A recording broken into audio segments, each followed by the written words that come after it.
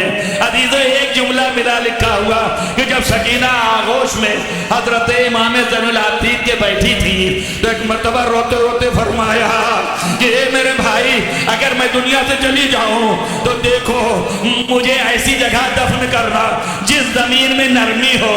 کبھی بھی یہ کیوں کر رہی ہو؟ کہ اس لیے کہ پیاس سے میرا جگر سوکھتا ہے. بس عید الساجدین نے منہ پہ مرغ دیا. اے سکینہ تیرا بھائی بڑا مظلوم ہے. سیعلم الذین ظلموا ینقلبوا منقلبوا.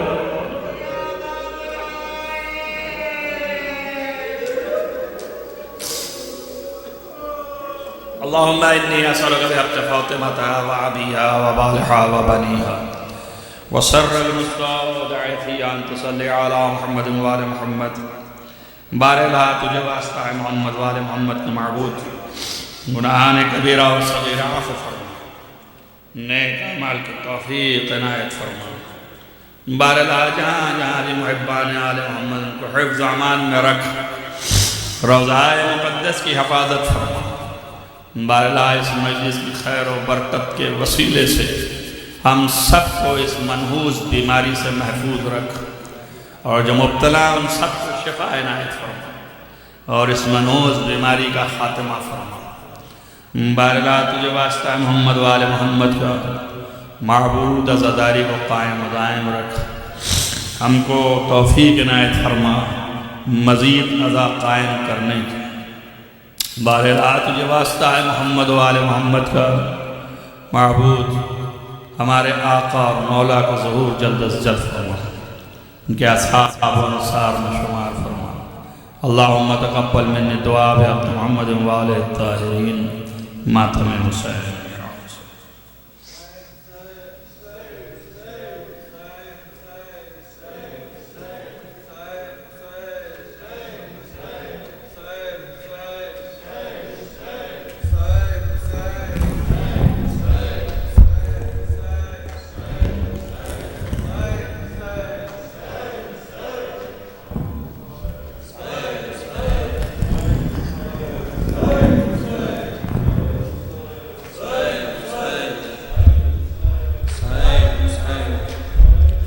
ہائے عباس ہائے عباس ہائے عباس ہائے عباس.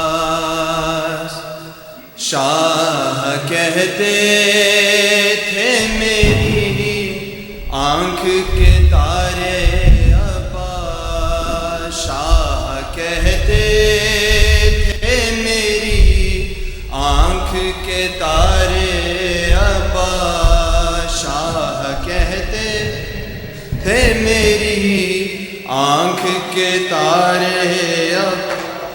بھائی کو چھوڑ چلے, بھائی کو چھوڑ چلے, کس کے سہارے عباس. شاہ کہتے تھے میری آنکھ کے تارے عباس.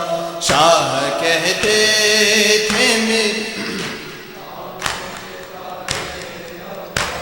میں نے بچپن میں جھلایا تھا تمہارا جھولا. میں نے بچپن میں جھلایا تھا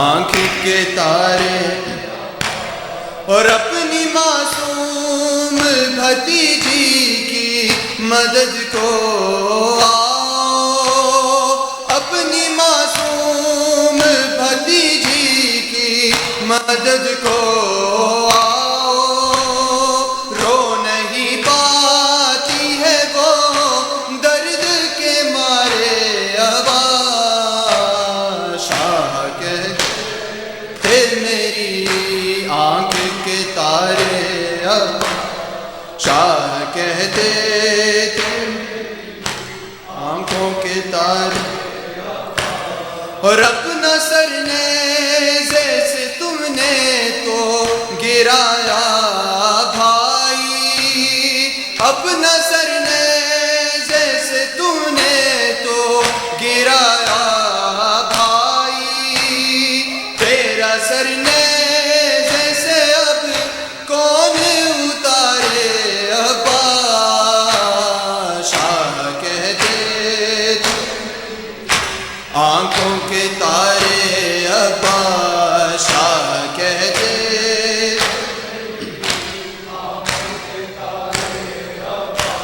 اور پانی بہتے ہوئے مشکیزے سے جس دم دیکھا، پانی بہتے ہوئے مشکیزے سے جس دم دیکھا، تیری آنکھوں سے بہے خون کے دھارے ابا شاہ کہتے آنکھوں کے تارے ابا شاہ کہتے تھے اور نہر پر غازی کا لاشا تھا تڑپتا پیہم، نہر پر غازی کا لاشا تھا تڑپتا پیہم، ہر تماچے پہ سکینہ نے پکارا ابا شاہ کہتے آنکھوں کے تارے ابا بھائی کو چھوڑ چلے، بھائی کو چھوڑ چلے کس کے سہارے ابا شاہ کہتے تھے میری آنکھوں کے تارے ابا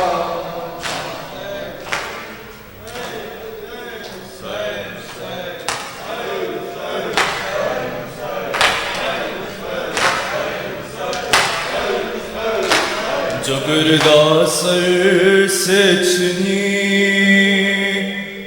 میں سادہ دیتی رہی، تو نہ آیا غازی، جگردہ سر سے چنی میں سادہ دیتی رہی، تو نہ آیا جبردہ سر سے چنی میں صدا دیتی رہی، تو نہ آیا غازی، آل عمران کہاں اور زندان کہاں، یہ بہن قید ہوئی، تو نہ آیا جبردہ سر سے چنی میں صدا دیتی رہی، تو نہ ہم کو پانی نہ ملے تیری خوشبو تو رہے، تیرے بازو نہ کٹے چاہے مشکی زچ دے، یہ مگر ہو نہ سکا تیرے بازو ہے جدا، مجھ پہ ہے تشنا لبی، تو نہ جگردہ سر سے چنی میں صدا دیتی دھوپ میں تو تھا شجر تجھ سے آباد تھا گھر ہے برہنا میرا سر کیا نہیں تجھ کو خبر اے علمدار وفا اس بہن کو باخدا تجھ سے ڈھارسی بڑی تو نایا غازی جبردہ سر سے چنی میں صدا دیتی رہی تو نہ کتنی بے باس تھی بہن اے شہنشاہ وفا نام لے لے کے میرا جب یہ ظالم نے کہا ناز تھا جس پہ تجھے اب بلاؤ نا اسے اور میں روتی رہی تو نایا غازی جبردہ سر سے چنی میں صدا دیتی رہی تو جب چلی شہر پہ چھری اے میرے شیر جڑی ہاتھ ملتی تھی بہن کچھ قدم دور کھڑی کٹ گیا شہر کا گلا ہائی بھائی نے صدا مجھ کو ہر ضرب پہ دی تو نایا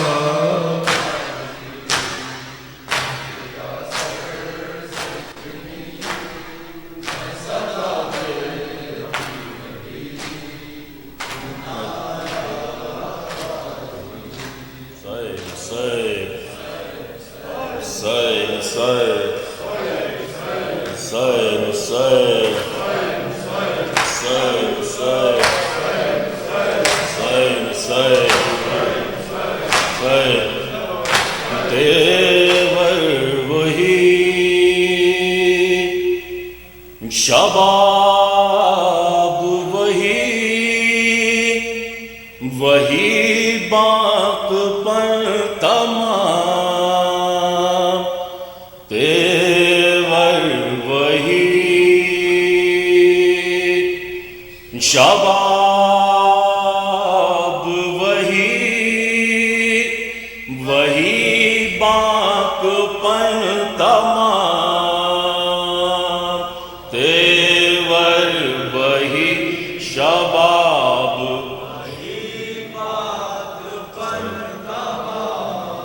تیور وہی شباب وہی باق پر تمام تیور وہی شباب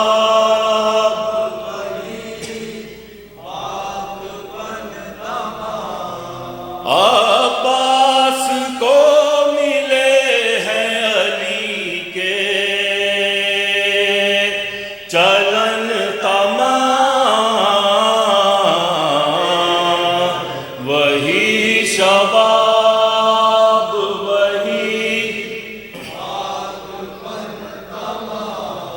شیر خدا کا شیر چلا ہے سوئے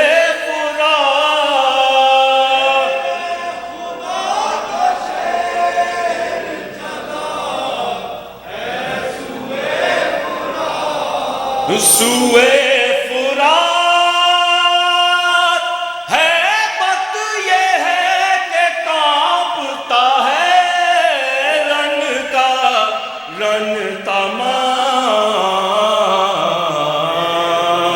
وہی شباب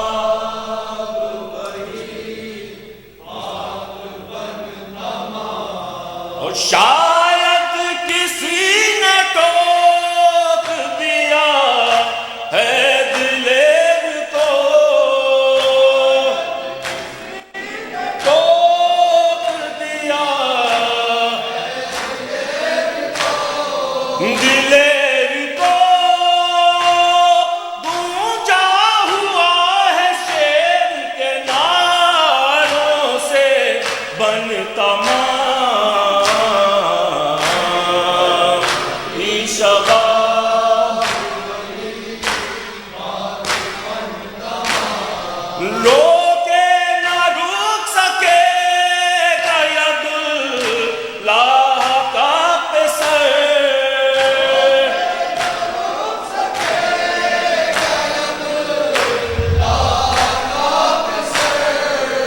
ید اللہ کا پسر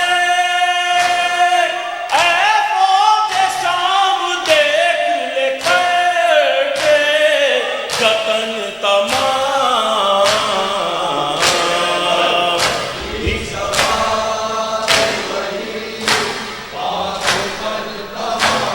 بانوں کے گل بدن ہنسی میں اڑا دیا